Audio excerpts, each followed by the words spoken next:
নমস্কার বন্ধুরা, আজকে আমি বানাবো ভেজ পকোড়া। ভেজ পকোড়া বানানোর জন্য আমি এখানে নিয়ে নিয়েছি বাঁধাকপি, ফুলকপি, ধনেপাতা, গাজর, কাঁচা লঙ্কা, পেঁয়াজ। আপনারা আপনাদের পছন্দ মতো সবজি নিতে পারেন।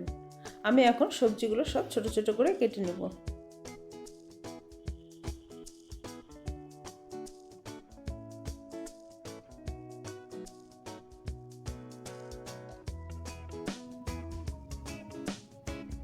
বাঁধাকপি কাটা হয়ে গেছে, এখন ফুলকপিটা কেটে নিচ্ছি।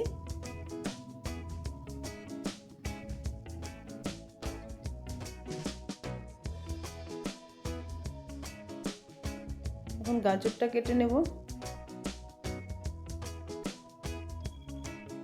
এখানে আপনারা বিনস, ক্যাপসিকাম এগুলো অ্যাড করতে পারেন।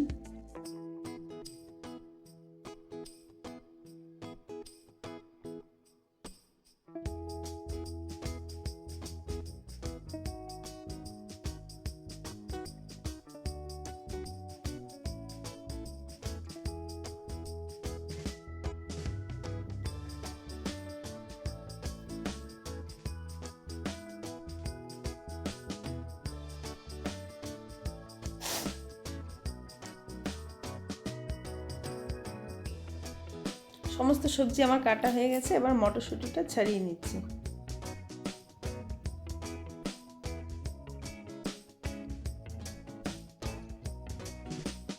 এবার সবজিগুলোকে ভালো করে ধুয়ে নিয়ে আমি গাজর আর বাঁধাকপিটা একটু নুন মাখিয়ে নেব, তাহলে একটু নরম হবে আর জলটা বের হয়ে যাবে। নুন মাখিয়ে 10 মিনিট রেখে দেব। এবার লঙ্কাটা কেটে নিচ্ছি। এবার নুন মাখানো বাঁধাকপি আর গাজরটা একটু চিপে নেব, চিপে জলটা বের করে নেব। আর একে একে সব উপকরণগুলো দিয়ে দেব। বাঁধাকপির মধ্যে ফুলকপি, মটরশুঁটি, ধনেপাতা, পেঁয়াজ,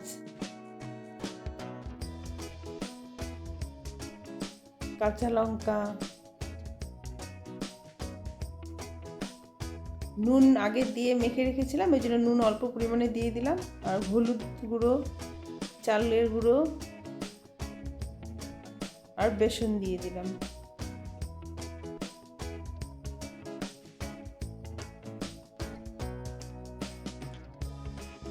এবার সমস্ত উপকরণটা ভালো করে হাত দিয়ে মেখে নিব।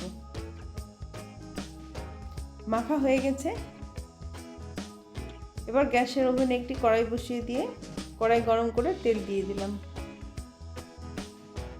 এবার তেলে ভালো করে ভেজে নেব। শীতকালে ভেজ পকোড়া খেতে ভালোই লাগে। এটা আপনারা সন্ধ্যায় চায়ের সাথেও খেতে পারেন বা ভাতের সাথেও খেতে পারেন।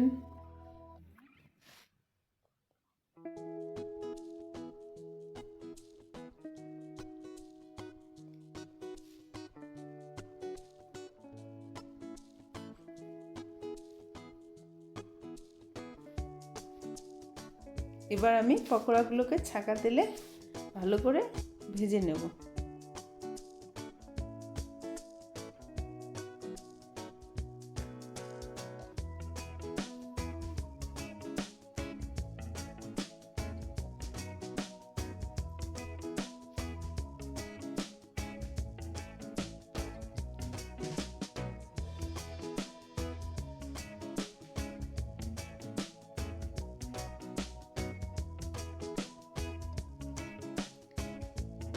একটু লাল লাল করে ভেজে নেব, যাতে অনেকক্ষণ মুচমুচে থাকে।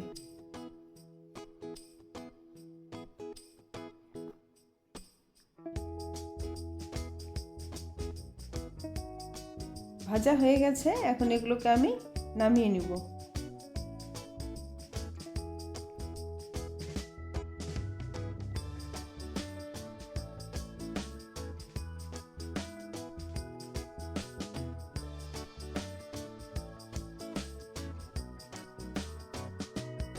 তো বন্ধুরা, আজকের রেসিপিটি যদি আপনাদের ভালো লাগে তাহলে একটি লাইক করে চ্যানেলটি সাবস্ক্রাইব করে দেবেন।